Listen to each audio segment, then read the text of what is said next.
Hello students, welcome to geometry defence academy. तो all India Sainik school के जो admission process है उसके लिए क्या है भाई, आपका प्रोविजनल वेटिंग लिस्ट 3 भी जारी हो चुकी है और ये लास्ट वेटिंग लिस्ट है। तो देखिए, स्पोर्ट राउंड अभी चला हुआ है और स्पोर्ट राउंड में ये लास्ट वेटिंग लिस्ट होगी। इसको school wise merit list 3 as per eligibility vacancies and ratio decide by respective school is live on the portal.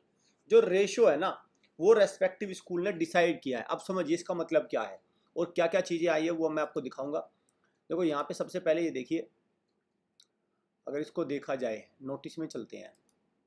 Notice क्या है? School wise merit waiting list 3 as per eligibility vacancies and the ratio decided by respective live on the portal. All shortlist candidate report to the school 11 October 2025। अब इसमें क्या है देखिए, इसमें जिस भी स्कूल में मान के चलिए एक वैकेंसी है, 2 वैकेंसी है, तो वहाँ पे अपने अपने रेशो के हिसाब से स्कूल ने बच्चों को बुलाया। जैसे जैसे अगर हम यहाँ पे देखें, ये कक्षा 6 हो गया। अब इसमें एग्जिस्टिंग स्कूल हमने लिया इसमें, ठीक है।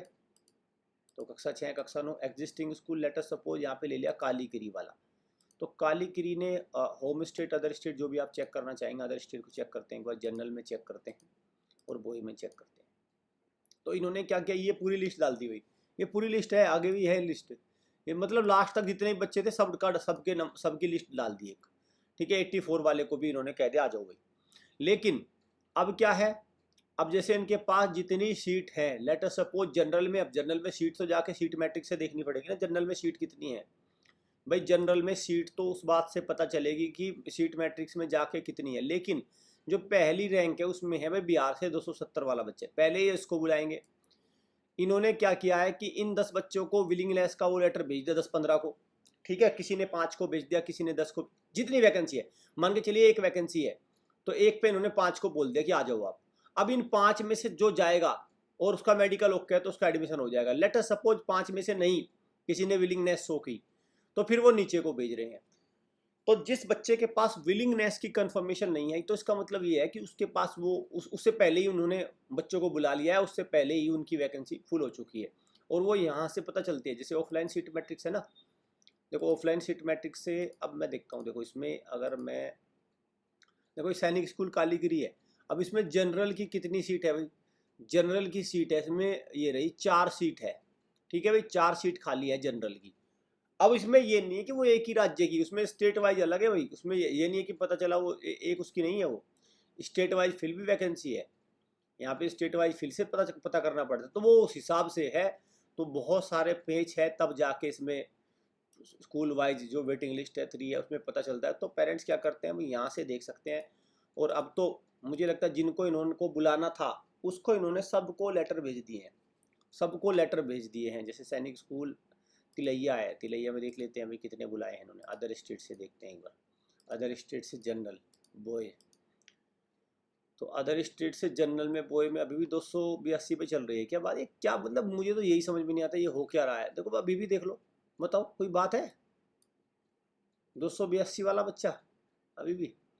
तो कुछ तो है कि इनका ये जो सिस्टम है उसका ही थोड़ा सा पता नहीं चला। फिर एक 235 पे आ गया, 221 पे आ गया, 80 वाला बच्चा आ गया है और हमने यहाँ पे फिल्टर लगाया है इसका।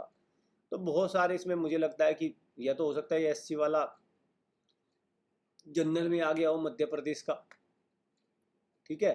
तो तमाम तरह की चीज़ें होती है इसमें। और ये फिर देखो सब इन्होंने ऐसे ऐसे इन्होंने ये शॉर्ट लिस्ट किए हैं भाई। टोटल यहाँ तक बुलाने हैं इनको मेरे हिसाब से। तो अब ये यहाँ तक बुलाएंगे तो ये देखो ये सारे बच्चों को कॉल करेंगे, जो भी होगा या वैकेंसी जितनी होगी उस हिसाब से इसमें बातें बन रही है।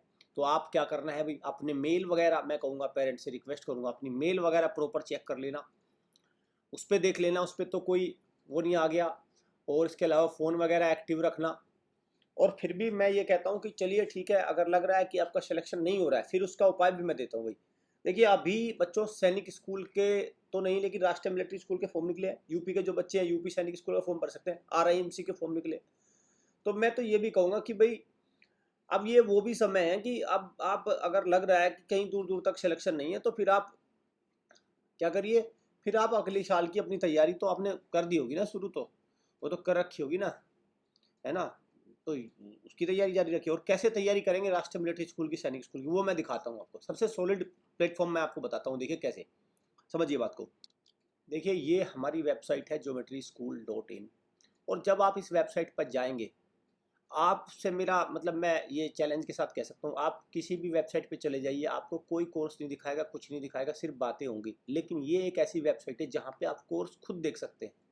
जैसे राष्ट्रीय मिलिट्री स्कूल को ही आप ले लीजिए, तो राष्ट्रीय मिलिट्री स्कूल के देखो ये जो तमाम कोर्सेज है, अंग्रेजी का कोर्स है हमारा, जीके का सबसे शानदार कोर्स, मैथमेटिक्स का शानदार कोर्स, बहुत रीजनिंग का शानदार कोर्स, आप इनको ले सकते हैं।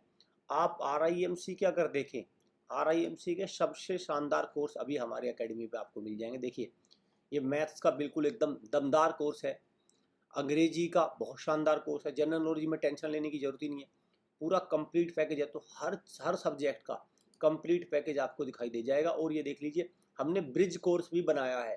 देखिए ब्रिज कोर्स की आवश्यकता क्यों हुई?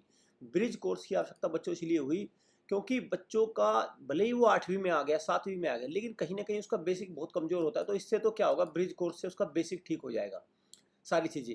अब आता है अर्थमेटिक सेक्शन में, आपको पता है ये सारी चीज़ें आती हैं।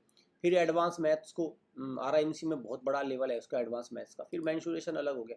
तो ये सारी चीज़ों में हमने इसको हर एक मैथ्स के टॉपिक को डिवाइड किया है। मैं जनरल नॉलेज की कहूँ तो जनरल नॉलेज में तकरीबन जिस बच्चे ने हमारे इस कोर्स से तैयारी करी वो आराम से 50 नंबर ले जाएगा, मतलब क्वालिफाई करेगा बहुत। जबकि RIMC में जी के बहुत मुश्किल होता है वो क्वालिफाई करना, लेकिन इस कोर्स से वो बहुत अच्छे से कॉम्प्रिहेंसिवली इसको क्वालिफाई कर जाएगा। और अंग्रेजी में अगर बात करें तो ये भी अपने आप में एक पूर्ण कोर्स है।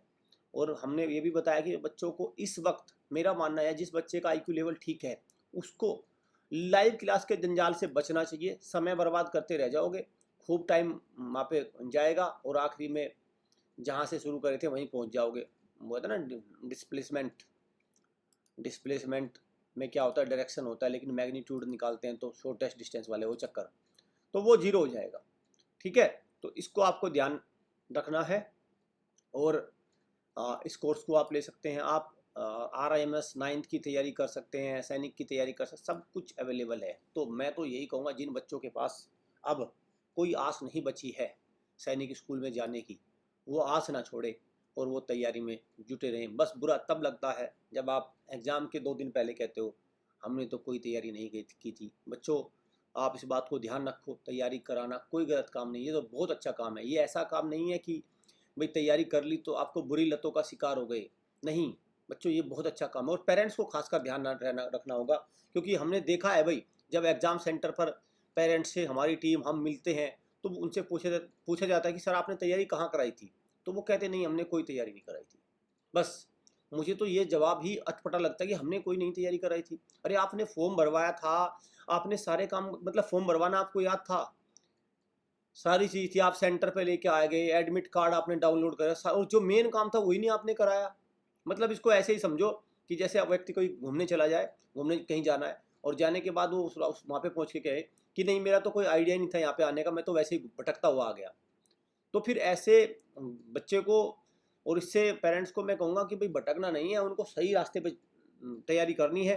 क्योंकि देखो इससे जब बच्चे का परफॉर्मेंस अच्छी नहीं आती है ना एग्जाम में, उसका मनोबल और कम हो जाता है और सारा ठीकरा उसी पे जाता है, बच्चे पे ही। इसका ठीकरा फिर पेरेंट्स नहीं लेता कोई भी कि भाई मैंने तैयारी नहीं कराई थी, नहीं, बच्चे पे जाता है तू ही नंबर नहीं लाया। अरे नंबर तो तब लाएगा ना बच्चा जब उसको तैयारी अच्छी से कराई जाएगी। और तैयारी कराने का मैंने प्लेटफॉर्म बता दिया कि वो क्या है, ज्योमेट्री डिफेंस एकेडमी का ऑनलाइन या ऑफलाइन जो भी बैच है वो ज्वाइन कर लो। और फिर देखो आपके बच्चे को अच्छी परफॉर्मेंस लाने से कोई भी नहीं